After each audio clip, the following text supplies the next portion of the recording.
नमस्कार दोस्तों, मैं हूं जितेंद्र दीक्षित। 4 PM महाराष्ट्र में आपका स्वागत है।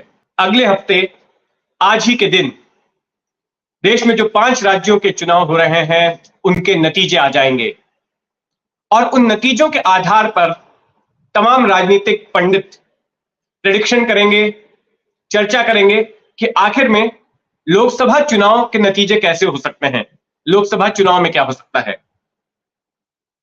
कई लोग इसको फाइनल मैच से पहले सेमीफाइनल के तौर पर देख रहे हैं। लोकसभा का चुनाव फाइनल मैच और ये 5 राज्यों के चुनाव सेमीफाइनल मैच की तरह, और लोकसभा चुनाव के नतीजों के आउटकम के साथ इसको जोड़ा जाएगा। तो अभी अगर महाराष्ट्र की बात करें तो महाराष्ट्र में भी लोकसभा चुनाव के लिए अभी से सरगर्मी शुरू हो चुकी है। आने वाले साल भर में महाराष्ट्र में 3 तरह के चुनाव होने वाले हैं। पहले लोकसभा का चुनाव होगा, फिर विधानसभा का चुनाव अक्टूबर में है अगर मध्यावधि चुनाव नहीं होते हैं तो, और फिर मुंबई महानगर पालिका समेत तमाम महानगर पालिकाओं के चुनाव होने वाले हैं। तो ऐसे में लोकसभा चुनाव के लिए तमाम पार्टियों ने अपनी तैयारी शुरू कर दी है और चुनाव में टकराव जो है गठबंधनों के बीच होगा।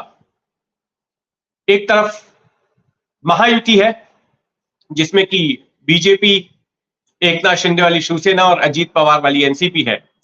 तो दूसरी तरफ महाविकास आघाड़ी है जिसमें उद्धव ठाकरे वाली शिवसेना है, शरद पवार वाली एनसीपी है और कांग्रेस पार्टी है।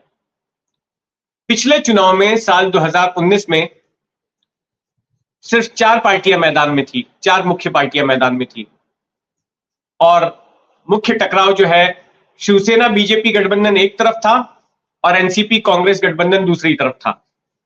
लेकिन शिवसेना और एनसीपी में बगावत हो गई। पिछले साल शिवसेना में बगावत हुई तो 2 धड़ों में पार्टी बंट गई और दोनों अलग अलग गठबंधनों में शामिल है।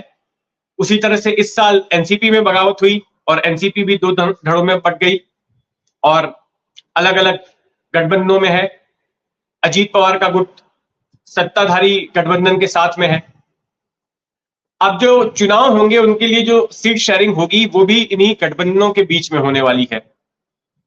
तो अगर महायुति की बात करें, जो सत्ताधारी गठबंधन है, तो उसकी सीट शेयरिंग किस तरह से होगी उसकी जानकारी हमें मिली है। हाल ही में देवेंद्र फडणवीस ने एक अंग्रेजी अखबार को दिए हुए इंटरव्यू में स्पष्ट किया कि बीजेपी कितने सीटों पर चुनाव लड़ने वाली है। देखिए, महाराष्ट्र में कुल 48 सीटें हैं। देश में उत्तर प्रदेश के बाद सबसे ज्यादा लोकसभा सांसद भेजने वाला कोई राज्य है तो वो है महाराष्ट्र।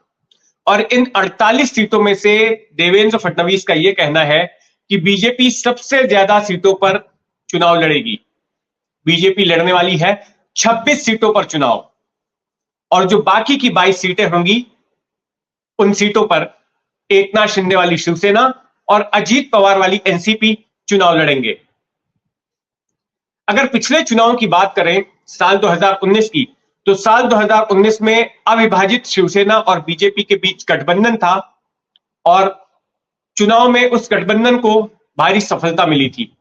48 में से 41 सीटें शिवसेना बीजेपी गठबंधन को मिली थी और उनमें भी बीजेपी जिसने 25 सीटों पर चुनाव लड़ा था उसे 23 सीटों पर जीत हासिल हुई और शिवसेना जिसने 23 सीटों पर चुनाव लड़ा था उसे 18 सीटों पर जीत हासिल हुई थी। तो कुल मिलाकर 41 सीटों पर शिवसेना बीजेपी गठबंधन ने जीत हासिल की थी। अच्छा, अब जो सीट शेयरिंग हो रहा है उससे बीजेपी ने तो स्पष्ट कर दिया कि वो सबसे ज्यादा सीटों पर चुनाव लड़ने वाली है, 26 सीटों पर। अब जो बाकी की सीटें हैं, जो 22 सीटें हैं, उन 22 सीटों पर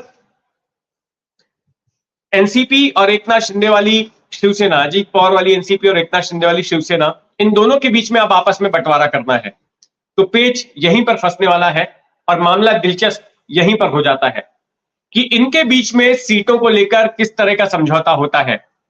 क्योंकि जब पिछले साल बगावत हुई तो बीजेपी और शिवसेना सत्ता में तो आ गए, लेकिन उसके बाद तीसरे खिलाड़ी की एंट्री हो गई इस साल, अजीत पवार वाली एनसीपी की। अब अजीत पवार वाली एनसीपी अपने आप को असर्ट कर रही है। अगर महाराष्ट्र मंत्रिमंडल की ही बात करें तो अजीत पवार के साथ जो विधायक आए हैं वो इंतजार कर रहे हैं मंत्रिमंडल विस्तार का। उधर शिवसेना के लोगों ने जो बगावत की वो भी इंतजार कर रहे हैं मंत्रिमंडल विस्तार का। तो अभी तक वो मामला ही नहीं सुलझा है और ऐसे में इनके बीच वापस से टकराव की आशंका बन गई है सीट शेयरिंग को लेकर, क्योंकि ये जो तीनों घटक दल हैं महाराष्ट्र के सत्ताधारी, उनमें से शिवसेना और एनसीपी के बीच जम नहीं रही है। लगातार ऐसे इनके मनमुटाव की खबरें सामने आ रही हैं और अजीत पवार किसी ना किसी तरह से अपनी नाराजगी जता रहे हैं। तो ऐसे में यह देखना दिलचस्प होगा कि सीटों को लेकर एनसीपी और शिवसेना के बीच क्या समीकरण बनते हैं। अच्छा, वहीं दूसरी तरफ महाविकास आघाड़ी की बात करें तो महाविकास आघाड़ी ने भी 42 सीटों पर चर्चा कर ली है। 48 में से 82 सीटों पर जो है 42 सीटों पर चर्चा कर ली है और इन 42 सीटों में शिवसेना 19 सीटों पर चुनाव लड़ना चाहती है, कांग्रेस को 13 सीटें दी जा रही हैं और एनसीपी को 10 सीटें दी जा रही हैं। मैं आपको बता दूं कि ये जो चर्चा हुई है उद्धव ठाकरे और शरद पवार के बीच में हुई। शरद पवार के घर पर अब से कुछ हफ्ते पहले उद्धव ठाकरे गए थे और वहीं पर ये बातचीत हुई थी। कांग्रेस के लोग इस चर्चा में शामिल नहीं थे, उनको सिर्फ बताया गया कि हम आपको 10 सीटें देने के लिए तैयार हैं। लेकिन मामला यहां पर भी दिलचस्प हो जाएगा अगर ये जो 5 राज्यों के चुनाव हैं उनमें कांग्रेस को अच्छी सफलता मिलती है तो इसके बाद कांग्रेस ज्यादा सीटों पर दावा ठोक सकती है। कांग्रेस पहले से ही महाराष्ट्र में इस तरह का माहौल बना रही है कि सबसे बड़ी विपक्षी पार्टी अब वो बन गई है जब से एनसीपी और शिवसेना में बगावत हुई है और उनके नेता ये दावा कर रहे हैं कि देखिए दोनों ही पार्टियों में बगावत हुई लेकिन हमने अपना कुनबा संभाल के रखा, हमारा कुनबा सुरक्षित है। तो ऐसे में कांग्रेस ज्यादा सीटों की मांग कर सकती है और अभी ये जब 5 राज्यों के चुनाव नतीजे आ जाएंगे उसके बाद दोनों ही गठबंधनों में व्यापक चर्चा की शुरुआत होने वाली है। बैठकों का दौर शुरू होने वाला है सीटों के बंटवारे को लेकर और उसमें काफी आतिशबाजी की उम्मीद की जा रही है, कई पटाखे फूटने वाले हैं। तो जो कुछ भी होगा उस पर हमारी नजर बनी रहेगी। महाराष्ट्र की तमाम सियासी हलचलों के लिए जुड़े रहें 4 PM महाराष्ट्र के साथ में। और अगर आपने अब तक इस चैनल को सब्सक्राइब नहीं किया है तो सब्सक्राइब कर लें, बेल आइकन दबा दें ताकि जब भी कोई नया वीडियो इसमें आता है तो उसकी जानकारी आप तक पहुंच सके। और हाँ, ये वीडियो आपको कैसा लगा उस पर अपनी राय जरूर रखें, नीचे कमेंट बॉक्स में अपनी राय जरूर डालें। धन्यवाद।